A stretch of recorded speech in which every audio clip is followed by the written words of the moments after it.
this meeting to order. Everyone, please stand for the Pledge of Allegiance.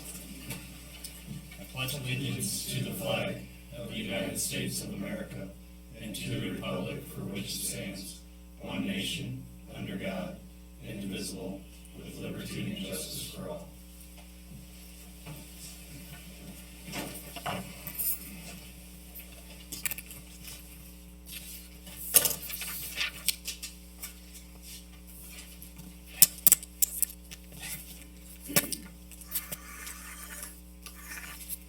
Could the clerk please call a roll of the council? Denny Bell, Here. Curtis Shears, Here. Dave Bishop, Here. Craig Wright, Here. Todd Rolfson. We have a quorum tonight. I didn't need a motion to approve the agenda. So moved. Is there a second? Second. Any discussion? All in favor signify by saying aye. Aye. All opposed signify by saying no. Motion passes. Is there a motion to approve the consent agenda? Make a motion. Second. Second. Any discussion? That's a roll call vote. Bell, Yes. Shears, Yes. Bishop, Yes. Wright. Yes. Motion passes. We have departmental reports. Does council have any questions for any of the department heads?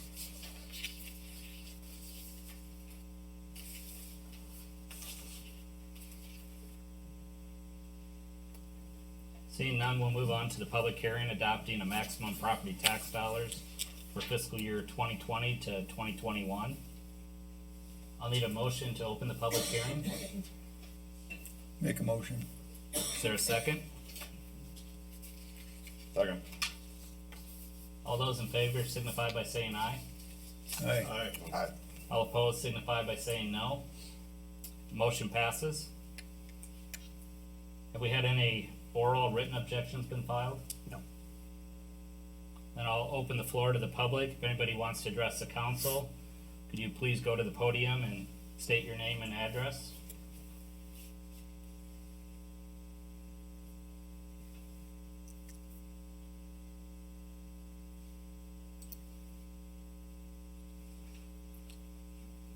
Doesn't look like anybody has any comments, so I'll ask for a motion to close the public hearing. So moved. Second. Any discussion? All those in favor signify by saying aye. Aye. All those opposed signify by saying no. Motion passes. Next, we have a resolution adopting the maximum property tax dollars for fiscal year 2020-2021. Would someone like to make a motion to approve that resolution? So moved. Is there a Second. Any discussion? That's a roll call vote. Shears, Yes. Bell, Yes. Bishop, Yes. and Wright. Yes. Motion passes. Next up, we have citizens' input. Would anyone like to address the council?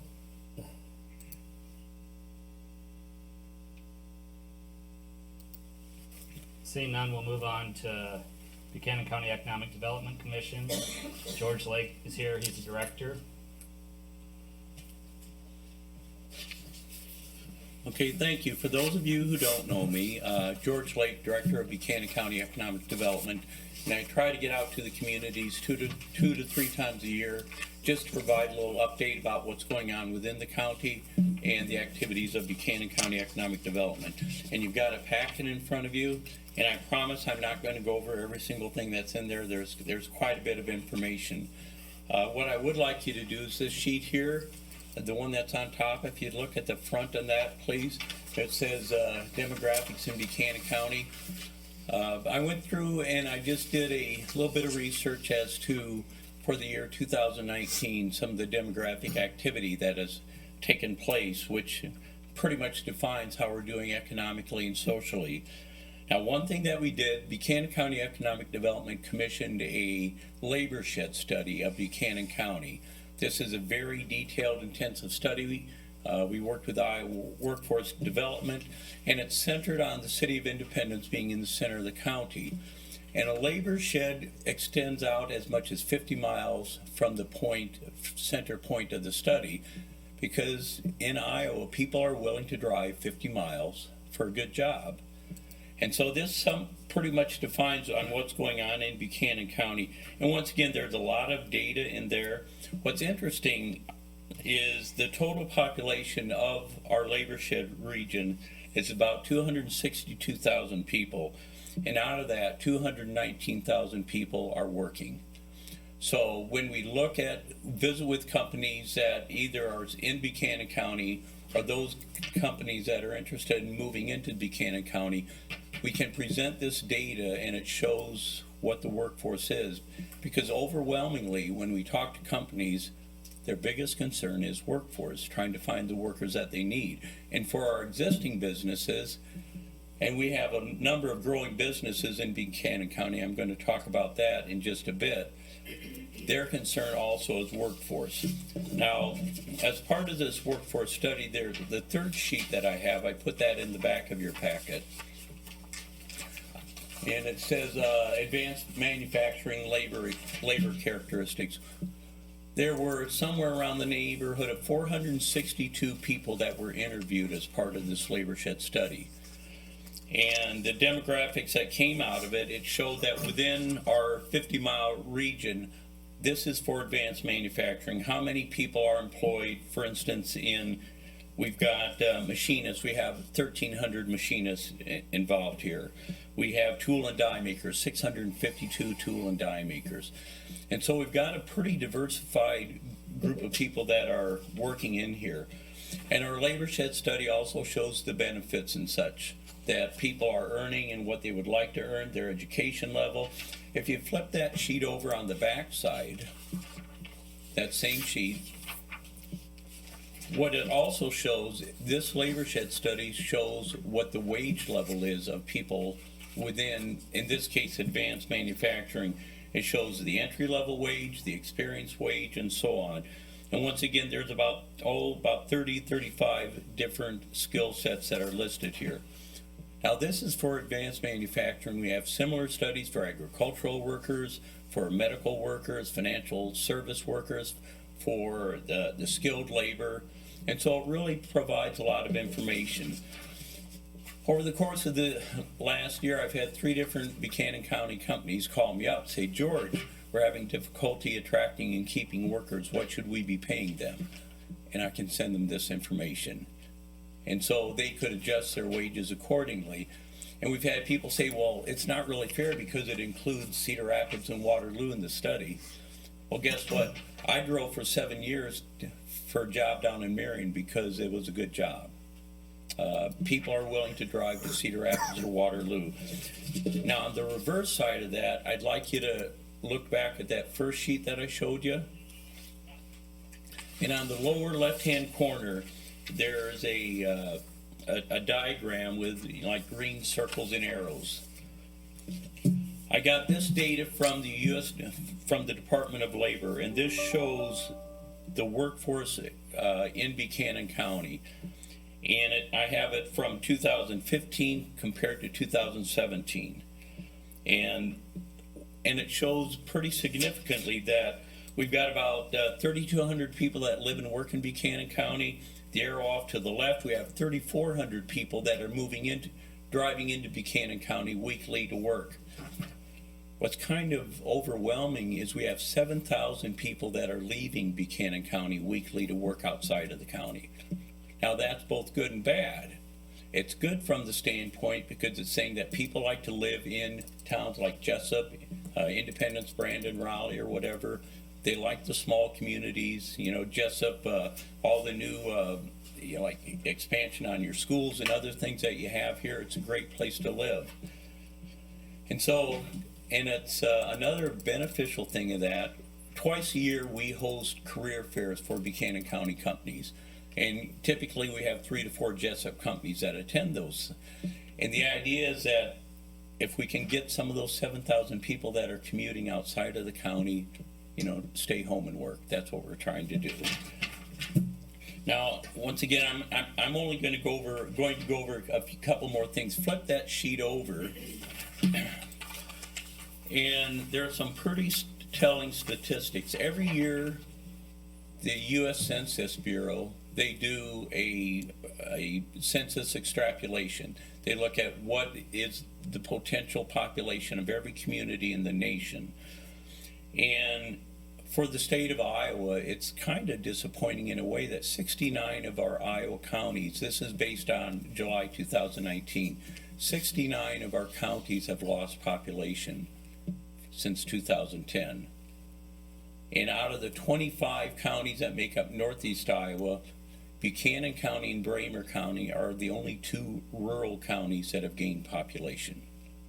Now, why is that so? Certainly because of our position between Black Hawk, Waterloo and the Cedar Rapids metro area. And what I delved into this a little further, and I compared Buchanan County to our three surrounding rural counties. And that's in that upper right-hand corner. And as you can tell, I outlined 4 areas in red. The population gain and loss compared to Delaware, Benton, and Fayette County. We gained 1.2%. It's not a lot, but we gained. When you figure 60 counties have lost population, we're doing pretty well. And some of the counties has lost as much as 6% population. The next block down is the most telling statistic, the median age. The median age of Buchanan County is 38.7. The other 3 counties, their median age is as much as 5 years older than Buchanan County. So once again, that tells us, that is overwhelmingly the most positive statistic in there. It shows that Buchanan County has a young population, we have a growing population, and for businesses that are looking to potentially expand or businesses that want to stay here, that speaks well of us. And then there's only one other thing I'm going to look at on this page, and immediately next to it is listing the businesses in Buchanan County.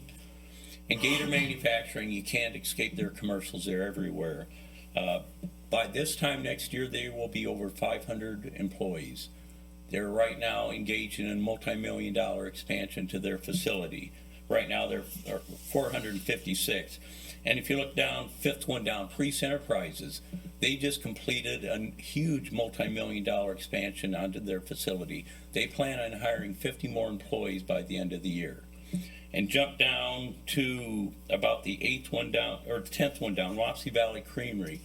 Over the course of the last 6 years, Wapsie Valley Creamery has put over $30 million worth of expansion into their facility. They haven't added a lot more employees because they're going more and more to automation and things of that nature to make them more efficient, so they're doing more with the same number of employees. I've got a nephew who works there, and he says, Uncle George, it's hard. It's awfully hard work there. And so the automation, Josh says, it makes his job infinitely easier. So we're doing well. We have companies that are expanding. Now, the last sheet I'm going to look at, once again, just to touch base on it a little bit, it says upcoming and active economic development programs. The first one I want to touch on is the second one down. It says BCEDC, Buchanan County Economic Development Business Grants to Cities.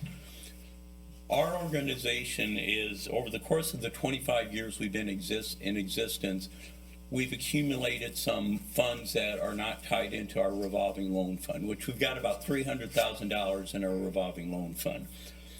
And so what the board of directors elected to do is that we're going to give grants to cities, to businesses in cities, up to $20,000 grants. It's not a loan, for a key business. And in this case, something like a grocery store, which Jessup is looking at, a gas station. I've been working with Brandon for about a year. Brandon, we're in the process of annexing 30 acres of ground out near the interstate, and working with Brandon to attract a gas station there, which they desperately need, and similar type things. Now, this is a new program. Actually, I'm working on putting together the final program outlines today, and this is available to communities that are investors in Buchanan County economic development. And so with your grocery store, this would be a key thing for you guys to get a $20,000 grant to help attract a grocery store. Now, other things that we're doing, we got our Buchanan County Leadership Program. Our first session is this Wednesday. It's going to be at Farmers Bank. We've got 13 people from 6 different communities that are participating. We've got one person from Jessup that's doing that. And one of the things that we do is every year we put on about 5 or 6 workshops for businesses. When I've sent out emails, I know, Danny, you get my emails on a regular basis, asking businesses, what are the issues that you are facing as a small business? And overwhelmingly, it's issues dealing with human resource and technology. And so we just completed a workshop, it was last week, on marketing yourself as a business, brand marketing as a business. We had, we have one coming up next month on working with an immigrant workforce. Iowa Workforce Development has a very strong program on connecting businesses with legal immigrants and people that have green cards to help them get jobs and for you to get employees. And once again, just to touch base, we've got a revolving loan fund. We're working on a loan right now for Buchanan County Manufacturer to help them get established. Okay, I've spoken with you enough. You're probably windburned. Do you have any questions or comments? Well, I would encourage you when the time comes to, Jessup has decided not to be an investor in Buchanan County Economic Development for the last 2 go-rounds. As you consider your budget, I hope you would favorably look upon reinvesting. In the 26 years that we've been in operation, every city in Buchanan County has been an investor for every year. We'd like to see that trend continue. Jessup's an important community, and you know, I'll be working with your businesses regardless. But at the same time, it would be nice if the city of Jessup again became an investor in our organization. Thank you. Thank you, George. Thank you, George.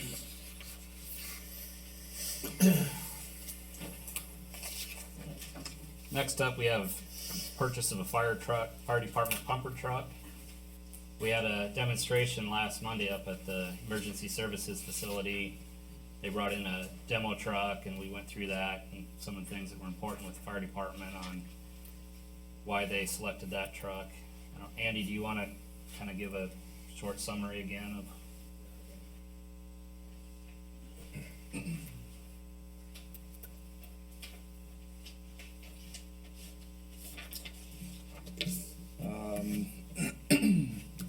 All right, so I brought in and I gave to Chris, and I think he dispersed out to you. I kind of hijacked. I was asked to provide one of the only other apparatus companies that we kind of took down to the end was Toyne. We currently have one of their apparatus. We're happy with it. It's one of the reasons we took them to the end as far as speccing out the same type of apparatus. It gets really difficult when you're trying to compare apples to apples when it comes down to a custom apparatus. There's a lot of things certain companies offer that others don't, or if they do offer it, it's not exactly comparable, or they're using a different brand. So we did our due diligence in trying to provide as much comparison so that it was apples to apples as possible. So in the document that I provided you, I kind of hijacked Toyne's form, the latest one that we had correspondence on in the middle of January. You can see at the top there their base price of just under $500,000. But not included in that price was a lot of the last modifications that we made, which are included in the Pierce spec. I'm sorry I used green. It's not exactly easy to read. But if you go through and tally up, everything highlighted in green is added or was added in the end. And that corresponding amount needs to be added to that total so that you can do a, for lack of better terms, apples to apples comparison. So if you add up all those, at the bottom, that's roughly $35,226 on top of the $498,000, which brings you to a comparable quote of just under $534,000. Toyne offered a $12,000 discount, whereas Pierce was closer to $18,000, I believe. which brings that number closer to $522,000 versus the $533,000 that the Pierce is. So it is an $11,000 more apparatus for transparency reasons. We amongst ourselves in conversations with the within the fire department, right out of the gate, we initially said that if Pierce even came within $15,000 to $20,000, that they would be in consideration of any other manufacturer, just because of the overall fit and finish that Pierce offers. I feel, in my opinion, over a lot of other manufacturers. Some of the other documentation that I provided early on spelled out a couple other manufacturers that we initially started with, and to take 3 or 4 apparatus manufacturers all the way to the end would have been a full-time job. On a 150-page spec per apparatus manufacturer is a pretty diligent process, but that's where we started out, was with 4, dwindled down to 3, ended up with the 2 that we kind of wanted to see here in the last 6 months roughly, and kind of sought out those 2 and went with that. There is some other items that are not included or don't have monetarily a figure tied to them. And some of those things I may have went over when we did the demonstration last Monday. Just some things that don't have a value, or there was no value provided that I could give you a difference. One of the important things to us, 2 things when you're inside the custom cab on a Toyne versus a Pierce. Split windshield on a Toyne, so it actually has a center pillar in it, which provides a little bit of obscurity when you're trying to look through that portion of the glass, another blind spot, and just limited visibility. And then also the Pierce has a lower overall engine tunnel, which also provides better visibility. That engine tunnel is rised up in a Toyne, a little higher, a little harder to see out of. Just a few things. Vinyl interior on the cab versus a painted cab, so vinyl over time, and for that reason I think Spartan is generally, Spartan is the cab that Toyne uses. It's a chassis that they provide, and that's a reason why a Toyne isn't a single source provider. They're using another company's chassis. They provide a fit and finish of a vinyl interior versus a painted interior, which would have a less probably a less lengthy life without having some issues, probably 15, 20 plus years down the road, but just one of those things that we felt was important. Internally painted body compartments versus raw aluminum on the Pierce was internally painted. And then the bolted body cabinets versus a fully custom welded body by Pierce, highly important to us, integrity and life of the vehicle. And then the big thing for us when looking at a Toyne, using a Spartan cab, which has an overall width of 94 inches, their bodies are built to 100 inches, so their bodies stick out 3 inches past where their custom cab is. Doesn't sound like a lot, but when you're looking in your rearview mirror trying to look down the side of the truck, that 3 inches is pretty crucial, and it provides not as good visibility behind you when you're trying to back the apparatus or just look around. Pierce is 96 inches all the way straight through.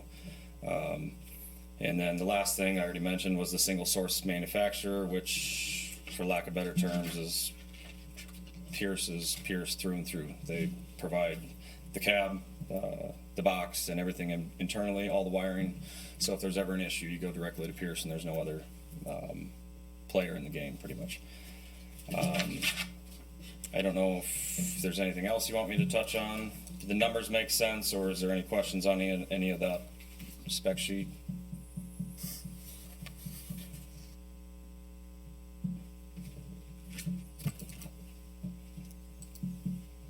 Any other questions for Andy?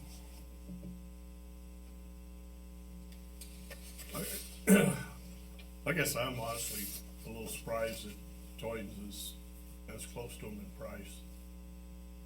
That kind of surprises me, being how they, buy bits and pieces and put them together. Right.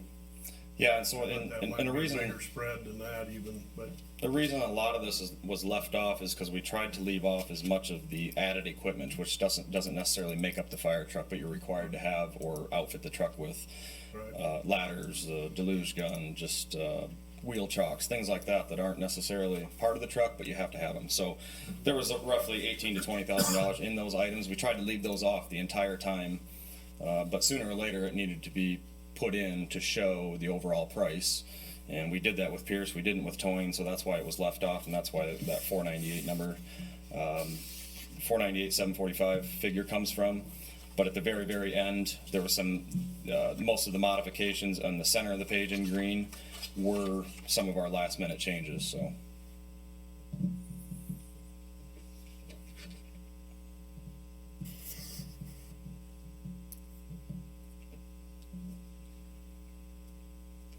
Any other questions or comments from the council?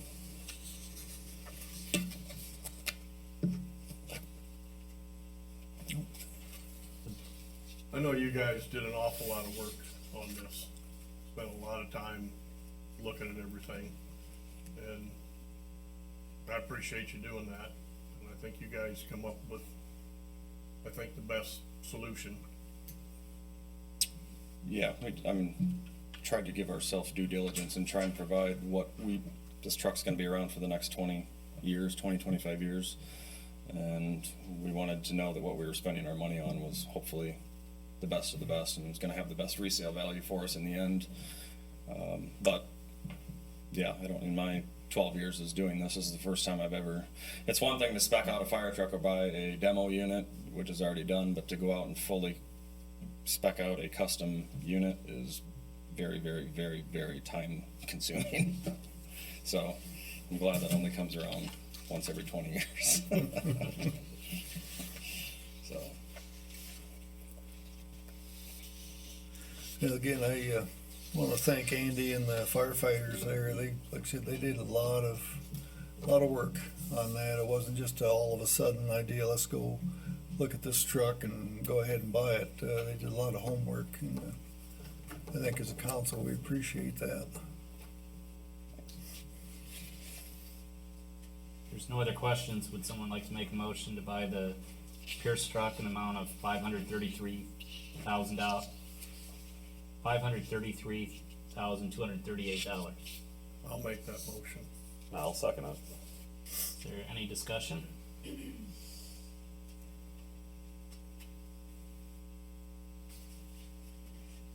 Roll call vote. It'll be a roll call vote. Bell, Yes. Wright, Yes. Shares, Yes. Bishop. Yes. Motion passes. Next, we have purchase of police department tasers. Want to explain that? I did not give a demo, but I'm willing to. No money left. Maybe I can just explain it instead. Been there, done that, I don't want to do it. I didn't bring the liability forms anyway. I guess I'd say this is pretty self-explanatory. I tried to put as much information in the report as I could, so you guys have a pretty good idea of what we're looking at and what we've currently had for equipment. The bottom line is the current equipment that we're using is approximately 10 to 11 years old. I think last year we kind of tried to look at something around budget time. I think we were more looking at doing kind of a lump sum purchase to buy tasers. If I remember right, my budget kind of got taken down a little bit, and we weren't able to make that happen last year. So Axon, which provides taser now, they actually provide this program to do yearly payments, which is obviously designed for departments that can't pay that lump sum of $13,000 or whatever it was in a lump sum kind of fashion. So it kind of breaks it up a little bit and makes them a little more affordable, and it throws all the other stuff that's needed in with it. Taser recommends these for 5 years. Obviously, we're well past that. We were in need of replacement a while back, and obviously still in need of replacement.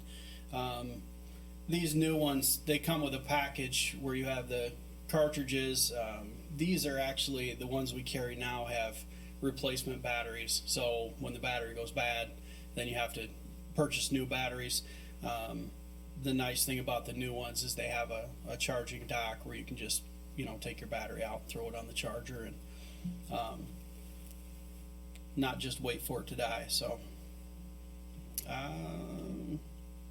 obviously they're kind of costly. I don't have anything to compare to because they're the only company really that provides a taser, provides I guess they call it a electronic gun or whatever you want to call it. But they're the only ones that provide it, so they kind of have the market locked up. So there really isn't any other options, unfortunately, unless you go with an older model that's pretty much extinct already. And that's basically what Axon told me, is the other models that they sell are pretty much becoming extinct, and you're better off just to go with the newer models that they're providing now. So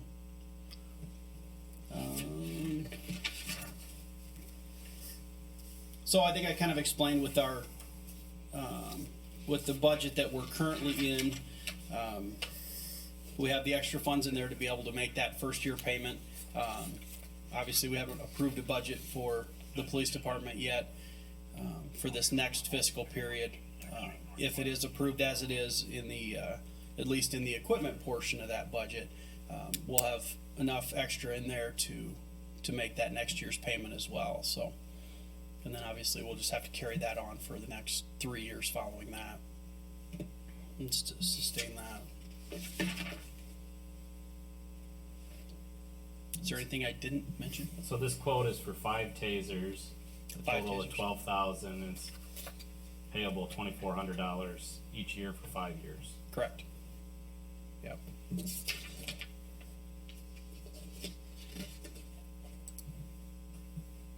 Any questions or comments from the council? Why do we need 5, Josh? The idea of 5 is that we have our current staffing right now is 3 full-time, 3 part-time, and 1 reserve officer.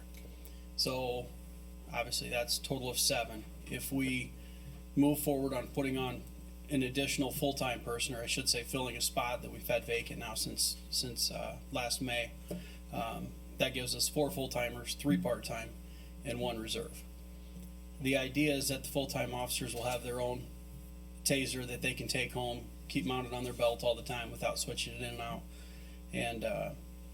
and then 1 extra one for the reserve and the 3 part-timers that come in and work. We generally don't have more than 1 part-timer. I think 3 days a year I think we have those extra officers come in and work an event, but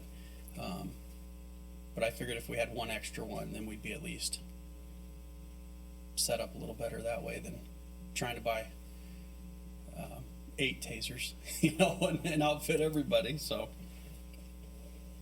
they were a little cheaper maybe, but unfortunately they're not. So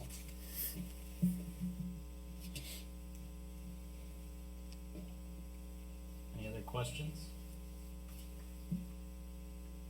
There's no buyout at the end of it.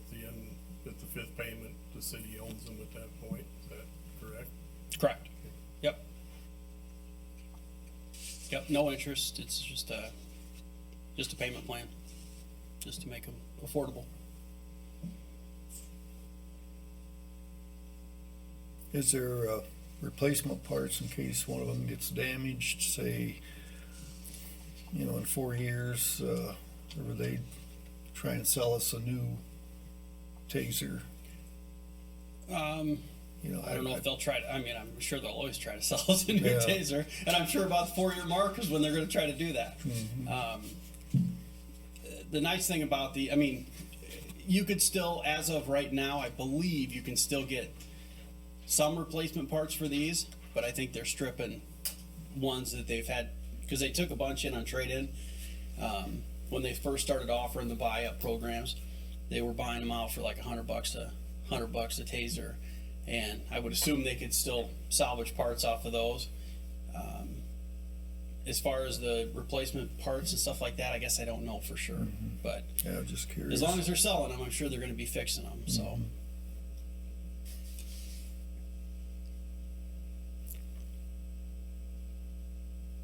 Any other questions? Someone like to make a motion to approve the purchase of the police department tasers? I'll make a motion to purchase. Is there a second? I'll second. Any discussion? That's a roll call vote. Bishop, Yes. Shares, Yes. Wright, Yes. Bell. Yes. And motion passes. Next, we have a resolution approving minor subdivision plat. Do you wanna tell the council kinda why we're doing this, or you want me to? Doesn't matter. Go ahead. Want to stand up there again? Yes, please.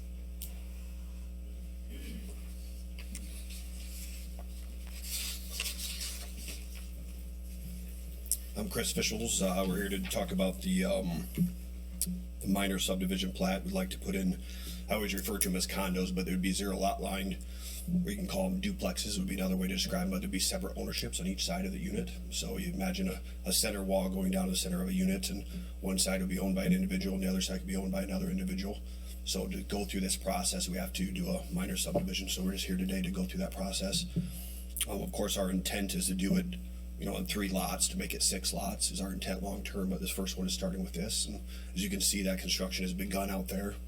So we're just in the process. Once you get it built, you get kind of that defined line, you come back and survey it, and that's why we're here today, just to define that and keep moving forward. And we have one side under offer. We started marking the other side, so we're having some pretty good success and look forward to continue doing it. So this would be different than a condo. 0 lot line, you can mow your own side of your grass, you can take care of your own snow, or of course you can hire someone to do that. One benefit we feel than this compared to a condo is you can have your own garden, you can have your own knickknack outside, where association might have some rules against that. So we see benefits in a 0 lot line compared to most. You can of course team up with your neighbor and decide to have the same person mow it or the same person take care of the snow removal, but you don't have to, so you have that flexibility. So we see a lot more benefits with a 0 lot line than we do with condos. Condos are great, but we see a better benefit this direction. And if I understand correctly, this would be 3 lots that back up against Buchanan County Health Center down there. I think the original intent was possibly to do those condos, and then through your research, you found out that these 0 lot lines would be more marketable, and that's why we're coming back and splitting those lots one more time. Yep, that's exactly correct. Yep, we built a similar unit to this in LaPorte City, had a lot better success than a condo direction, so we thought this would be our best application here in Jessup. Any other questions for Chris from the council? Someone wanna make a motion to approve the minor subdivision plat? I'll move. Is there a second? I'll second. Any more discussion? That's a roll call vote. Wright, Yes. Bishop, Yes. Shares, Yes. Bell. Yes. Motion passes. Next, we have a resolution approving limited site usage license agreement with the city of Olwine. This would be to install a microwave dish on top of the water tower. Olwine approached the city. Apparently Fayette doesn't have a real good communication system within their county. So they want to get on board with Buchanan County and join our network. So they're asking to put an antenna on our tower now to get on the network that we're currently on. But Buchanan County is also in the process of upgrading their communications system. This would be for fire department, police, ambulance, everyone in the county. Buchanan County sees a benefit to this because right now we're on a loop between Jessup to Fairbank. And now if we put this antenna with Olwine, we'll change that loop from Jessup to Olwine. And then they'll be able to get rid of the antenna that they have in Fairbank, which will save the county quite a bit of money when they do this upgrade. And then that's more money that can go back to the departments for radios. Cause they've applied for a dollar amount on a grant, and if they had to put up this extra tower, then that's less money they have for radios. So Buchanan County was actually the one that contacted me and said, I think this maybe presented to, I don't know if it was full council earlier, but it didn't go anywhere, and Buchanan County was the one that contacted me and said, hey, this benefits all of Buchanan County and our own fire and ambulance departments. once Buchanan County gets their new system up, they will actually take down 2 of the antennas that are currently on our water tower. So we have 4 up there now, 2 for Buchanan, 2 for Blackhawk County. Once this is all said and done, we'll still have the 2 for Blackhawk County, and then we'll just have 1 for Buchanan County, which will communicate with Oline. And then that's all part of the big loop in Buchanan County. And this is also the same system that Blackhawk County's using as well. So, my understanding it will all tie together. Yeah, so they would be able to, I think anybody within this network, even Lynn County, you'd be able to communicate with someone in Lynn County if there was a need for that. It's also the same system. So Heather's, our city attorney has looked at this agreement, she had some changes, they've been incorporated in there. The city of Oline had agreed to them, so from our perspective, everything is okay with the agreement. Any questions from the council on this? Then we make $1 sides, right? What's that? They pay us $1, so Yeah. we're coming out $1 ahead, so how can you go wrong?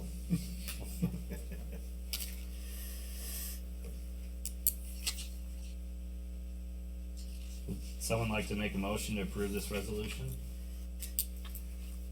I'll move. Is there a second? Second. And also, this is approving the agreement. They'll need to do an engineering study to make sure that our tower can structurally support it. Once they get that done, they'll have to come back to the council for final approval on the specific equipment that they're going to put up there, but they're not gonna move forward with the engineering study unless we're on agreement to let them put it up there if it works out. And if, worst case scenario, Buchanan County could take down one of their antennas earlier, so we'd still only have 4 up there, but then they've only got one way in and out of the system, they prefer to have 2 if our tower can support it. But we'll, probably another month or 2, probably get that study back. Any other discussion? That's a motion second, right? That's a roll call vote? Bell, Yes. Shares, Yes. Bishop, Yes. Wright. Yes. Motion passes. Then we have I need a motion to set the public hearing date for our 2020-2021 budget for March 16th, 2020. Would someone like to make that motion? A motion. Is there a second? Second. Any discussion?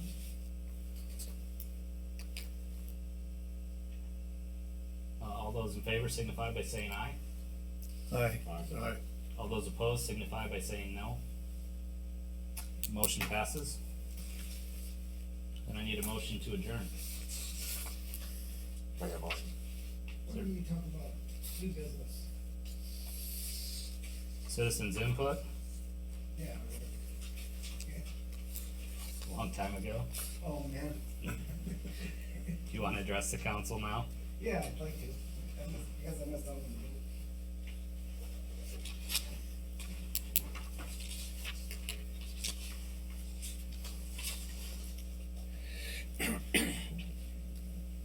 My name's David Youngblood. I've got a piece of property, I don't know if it's 700 some odd feet long down on Douglas Street. I'd like to start out building some handicap accessible units. And I'd like to leave the whole section, unlike the other guy wants to subdivide his, I'd like to leave mine all together and put in as many as allowed with density. And I start out with the first building with 4 one-bedroom units facing First Street on Douglas. And then, you know, if we get them up, I get them rented out, things look good, then we go down and we start the next one. But when I bring the water across, I bring up with the city as probably a preliminary plot for the first 4 buildings or 3 buildings, because I want to bring water across the street. If I got to bring a directional bore, I just will pop a few lines, you know, while I got the man in town, try to cost point average it out a little bit. But I guess the main thing would be, you know, we'll have to come up with a plan on paper so everybody knows what we're talking about. But we're gonna have to bring in a lot of electricity. There's no gas running to that part of town, so I've gotta bring electric power in for everything, which I'm thinking about maybe just putting them motel type unit heaters that you see in the walls of motels. If I'm gonna have a one bedroom, I'll put one in the front in the living room area and another one in the back in the bedroom.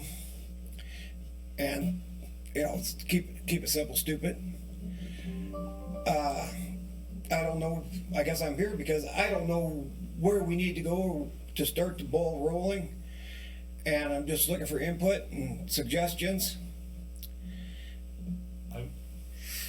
Place you want to start would be talking to John Powers and Mike Fettketter.